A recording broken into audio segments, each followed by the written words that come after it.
এখনো মানে ভেতরে খুব ভয় লাগছে, আমি কাঁপছি, আমার খুব খারাপ লাগছে। এর এখানেই সমস্যা হয়েছে না? নাকে আর কানে হালকা, কানে দেখি তো, কানটা দেখি। আচ্ছা বুঝছি, ঠিক আছে, যাও যাও, ঠিক আছে। আমার ঠিক এই পাশেই রয়েছে ময়না শাখা এবং এই পাশটায় রয়েছে স্কাই শাখা, সেই ভয়াবহ স্কাই শাখা যেখানে অধিকাংশ বাচ্চাই আজ দুনিয়াতে নেই। মর্মান্তিক, এটা আমরা কখনো চিন্তা করিনি। আমরা শুধুমাত্র বাচ্চাকে স্কুলে দিয়ে একটু নিশ্চিত থাকতাম বাসায়। মাইলস্টোনের ঘটনায় সেই হায়দার আলী ভবন যেন এখন এক টুকরো জাদুঘর। শত শত হাজার হাজার মানুষ চলে আসছে সেখানে একটু দুর্ঘটনাস্থল দেখার জন্য। এক অভিভাবক এলেন, তার বাচ্চারা মাইলস্টোনেই নাকি পড়েন। সহপাঠীদের এমন পরিস্থিতিতে বাচ্চারাও ঘরে বসে থাকতে চাইছে না, বারবার বায়না ধরছে আমাকে সেখানে নিয়ে চলো। ঘটনাটা কোথায় হলো আমরা একটু দেখি। এখন মোবাইলে অনলাইনের মাধ্যমে সব ভিডিওগুলো দেখছে, তখন ওদেরই সহপাঠী, ওদেরই খেলার বন্ধু এখানে অনেকেই নিহত হয়েছে, অনেকেই আহত হয়েছে। তো ওরা অনেক শকড, অনেক মর্মাহত। সেই থেকেই মনে হলো যে বাচ্চাটাকে একটু দেখে আনি, কোথায় ওর বন্ধুগুলো এত মর্মান্তিক ঘটনার শিকার হয়েছে। খুবই মর্মান্তিক, এটা আমরা কখনো চিন্তা করিনি। আমরা শুধুমাত্র বাচ্চাকে স্কুলে দিয়ে একটু নিশ্চিত থাকতাম বাসায়।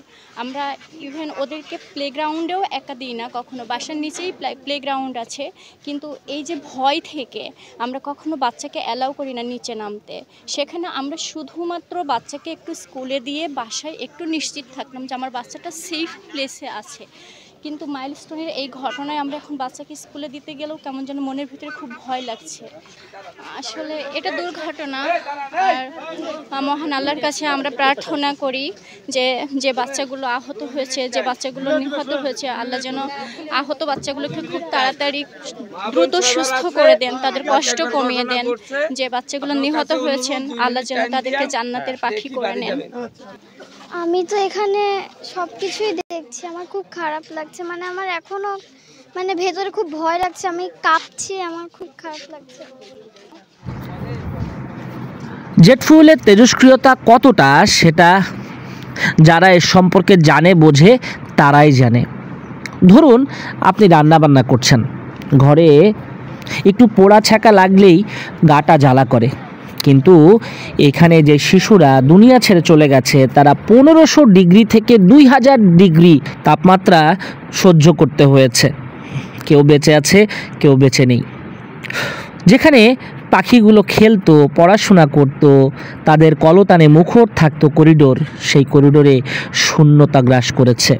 আগুনের লেলিহান শিখা কতটা ভয়াবহ ছিল তা গাছের পাতাগুলো দেখলে বোঝা যায়।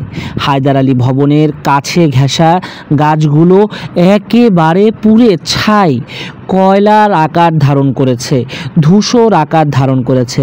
অথচ ঠিকই ব্যারিকেডের বাইরের গাছগুলো দেখুন, সবুজ, গাছে ফুল আছে, ফল আছে, কিন্তু ভেতরে একেবারেই নিষ্প্রাণ, একেবারেই মরীচিকার মতো প্রাণহীন। এভাবেই ফুলগুলো ঝরে গেছে।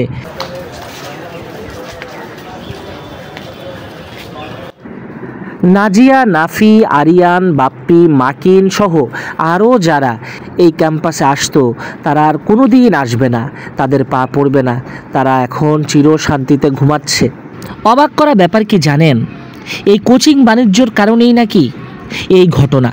যদি কোচিং ক্লাস না হতো তাহলে ছেলেগুলো বেঁচে যেত, মেয়েগুলো বেঁচে যেত, নিষ্পাপ বাচ্চাগুলো বেঁচে যেত। স্কুল ছুটি হয়েছে আগেই, কোচিংয়ের জন্যই ক্লাসরুমে ছিলেন 50-100 জন শিক্ষার্থী। এই যে দেখুন এখনও বিমান উঠছে, এই বিমান চলাচলের রুটের মধ্যেই মাইলস্টোন ক্যাম্পাস। রাজুককে হাত করে, প্রশাসনকে হাত করে এখানকার অধ্যক্ষ নুরুন্নবী স্যার এই ক্যাম্পাস স্থাপন করেছেন। ঠিক দেখুন হায়দার আলী ভবনের উপরে প্লেন উড়ে যাচ্ছে, কি বলবেন?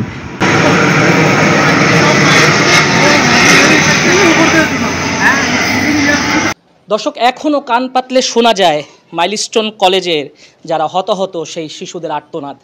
আমার ঠিক এই পাশেই রয়েছে ময়না শাখা এবং এই পাশটায় রয়েছে স্কাই শাখা, সেই ভয়াবহ স্কাই শাখা যেখানে অধিকাংশ বাচ্চাই আজ দুনিয়াতে নেই। এই নাহিদ বাচ্চাটা তার ব্যাগটা নিয়ে গেছে, তার ব্যাগ আজকে সে বুঝে পেয়েছে। সে হচ্ছে ওয়াটার লিলিতে পড়ে। না হে দেখি দেখেন ব্যাগটার মধ্যে মাটি, ইট, বালু এগুলো লেগে আছে। তুমি তো আজকে ব্যাগ নিতে আসছো না? হ্যাঁ, কার কাছ থেকে নিছো? এই স্যার কাছ থেকে নিছি। এই শুক্রভাঙ্গা কবরস্থান। ভাইয়া, তোমার ক্লাসে কারা কারা আসলে মারা গেছে জানো কি? আমাদের ক্লাসে কি মারা যায় নাই?